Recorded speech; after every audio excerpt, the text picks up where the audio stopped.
Folks, Toyota today is not the same company as Toyota was back then. But when we talk about back then, today we're going to take you on a trip even before that.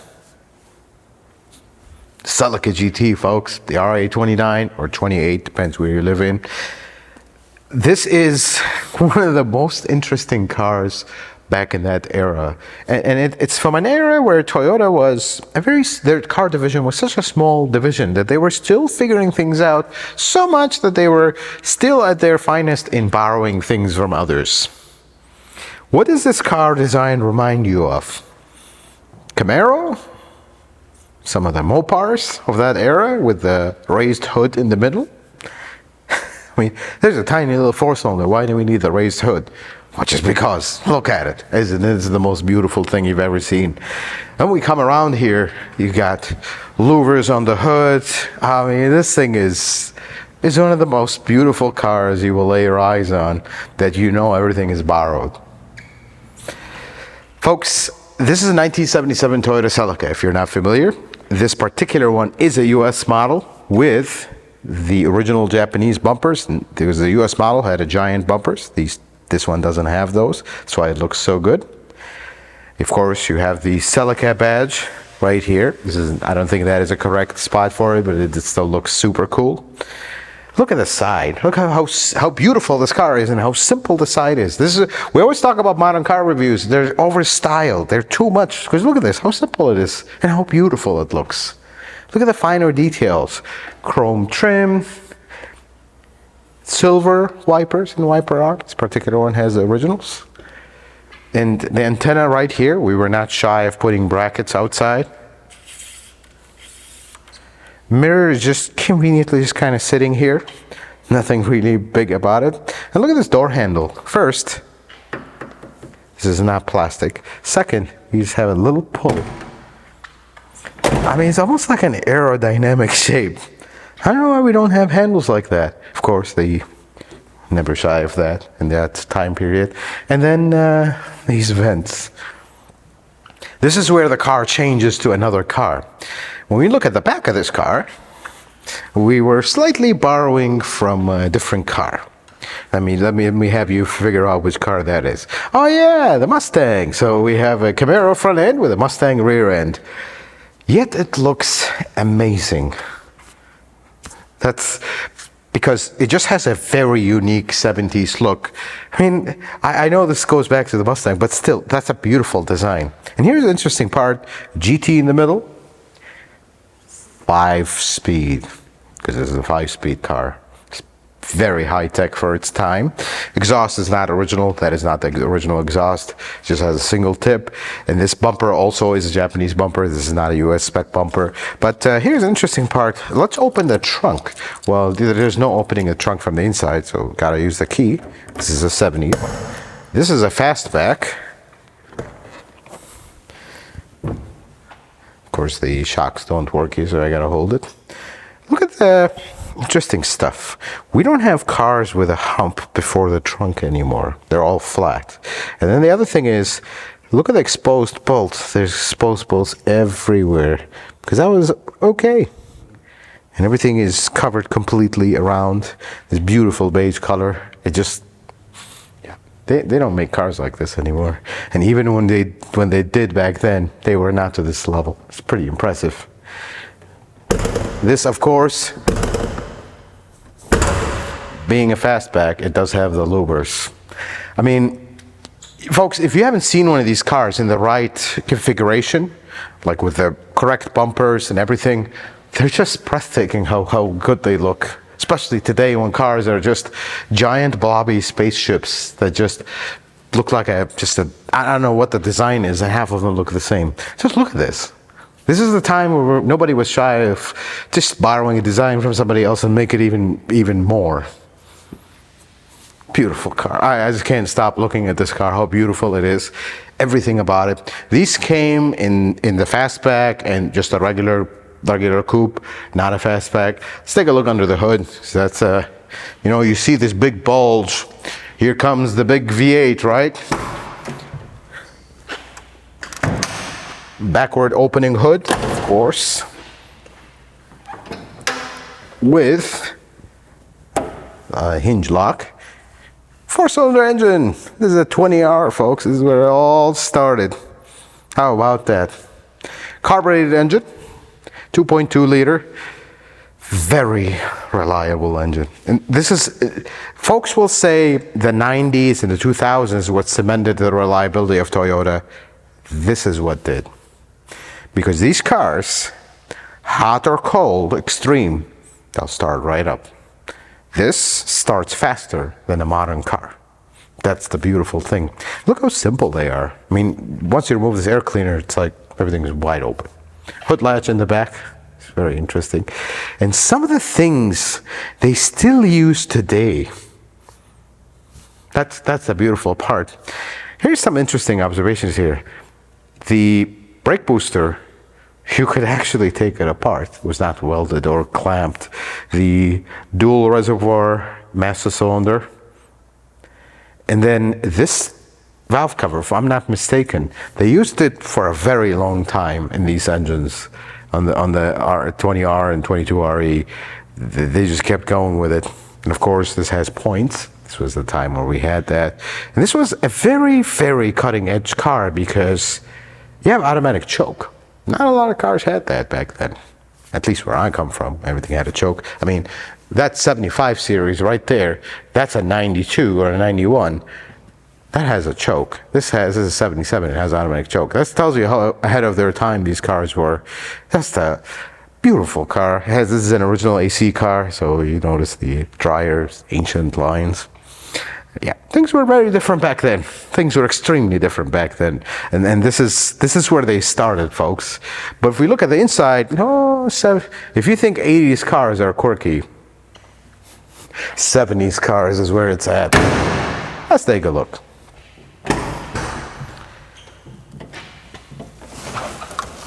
Extremely comfortable car, and the driving position is just such a special one. The dash is a little bit high, but you're sitting down here, you got all this very ancient wood all over, and then the clock. I hope you can hear it. That's how loud the original clock was on these. That's just how they did it. You got a temperature gauge, you got all these gauges, tachometer on this car, which was kind of a special thing back in the day. This car only has 21 original 1,000 miles. Pretty special car.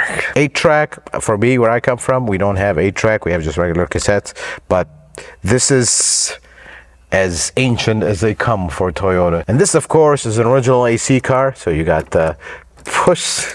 Also, this is just amazing to me. It's got a little AC button for the AC, and it's separate from the climate, and the climate control is all sliders.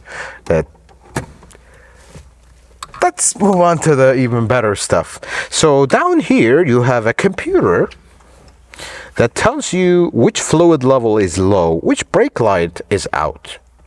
So of course none of this works because all the sensors are basically, radiator says it's low, oil says it's low because all these sensors are gone. And then my favorite one is this one, electro sensor. That's my absolute favorite one.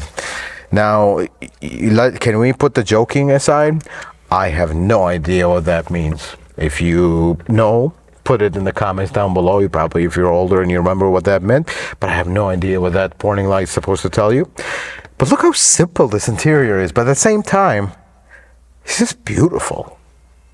It is absolutely beautiful.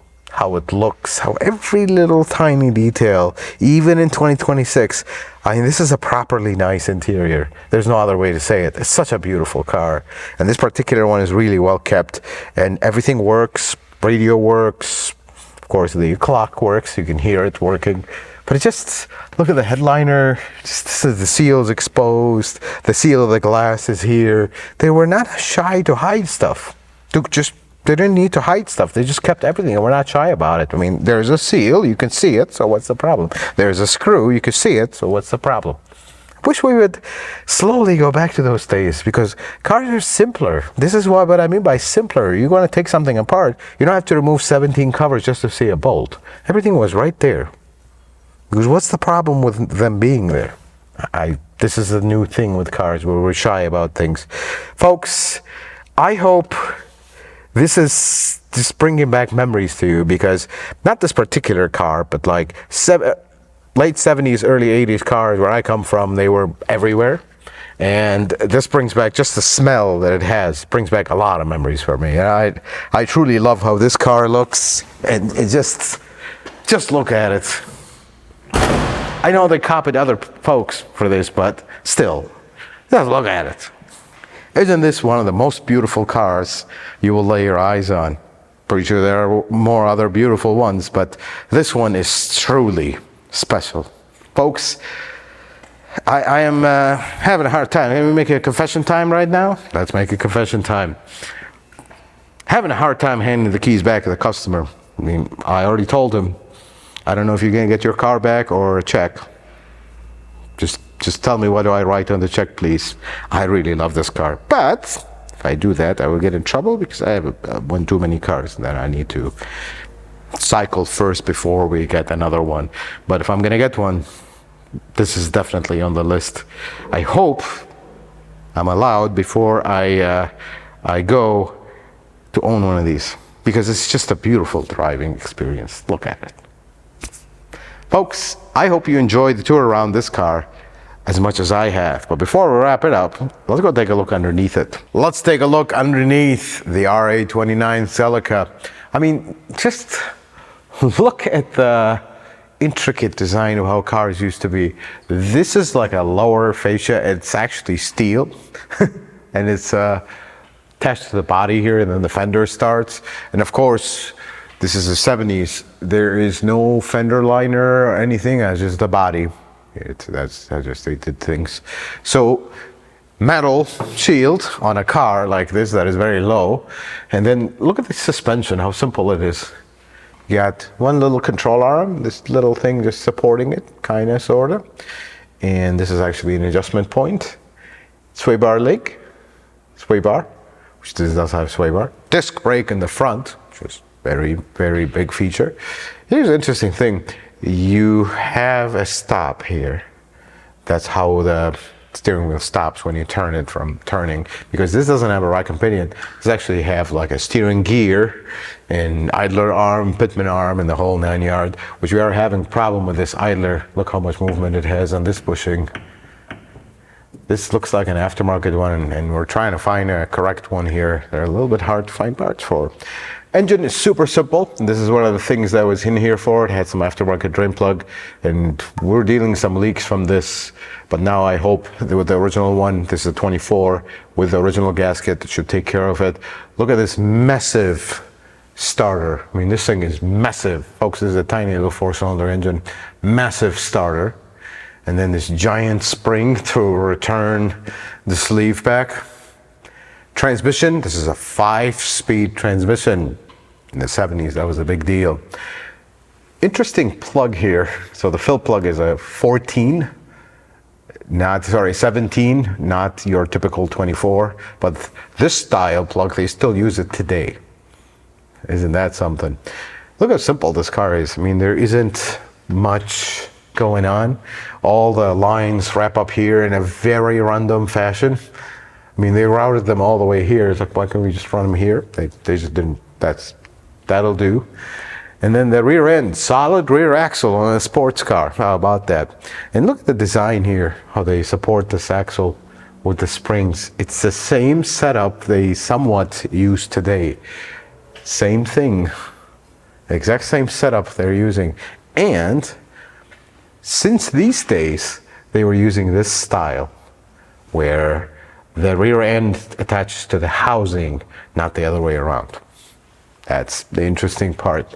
Now, this car have some aftermarket air ride, whatnot, so that's not original, of course. Fuel tank all the way in the back with a drain plug, of course. This is just, we don't do that anymore, folks, because any accident in the back, fuel tank takes the impact, and that's not good. That's why now the fuel tanks in modern cars are behind, like between the wheelbase, no longer hanging out like here. That's why they do it, for safety. But back in those days, safety was a completely different mind thought or thought process. So this is where they started, folks. This is actually a car from when Toyota's car division was very small, and you could see that. And not that we talked about the outside, but look here how simple things were. These things, I mean, you go drive this car. I know it has 21,000 miles. It doesn't drive like a car from the 70s. Actually, the brakes work well. Everything feels normal. Yeah, the steering wheel is a little bit of slop and whatnot, but it doesn't feel like a horrendous car that you can't even drive today. No, it drives like a normal car. That's the best part about these. Folks, this is the 1977 Toyota Celica, the one that looks like a Camaro in the front, Mustang in the back, but it still manages to keep such a beautiful personality. This car drives, it's just a breath of fresh air how it drives. It's fun to drive for its age and the technology that they used back in these days.